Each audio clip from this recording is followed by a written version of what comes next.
Guys, good afternoon. Ang recipe po natin ngayon ay chicken crispy. Ayan.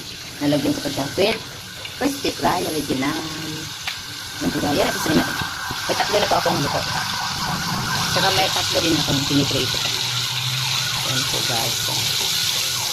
Tatlo din to. Tatlo lang para maluwag ang ano. Ganito ako mag-ano guys, mag-prito. Nasa kaserola. Hindi ako mahilig sa kawali kasi malapad, diba? Maganda kasi pag nagpa-fry ka, nakaapaw yung mantika.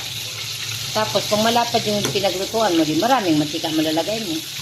Kaya dito, saka yung mantika niya, masisave mo pa. Pagka magluto ka ulit, gamitin mo ulit. Yan.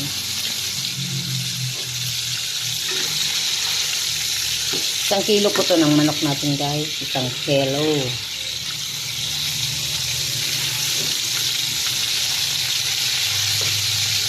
Laki to, tag isang hita to eh.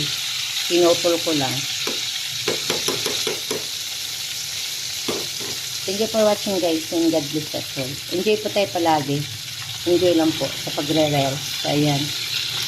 Pag malungkot, kahit ano pang dashboard natin, kahit re-reglahin, okay lang. Kanya naman tayong silulumits eh. Pinaparegla yung dashboard natin eh. Laban lang. Patuloy na lumalaban. Thank you ulit. And God bless us all.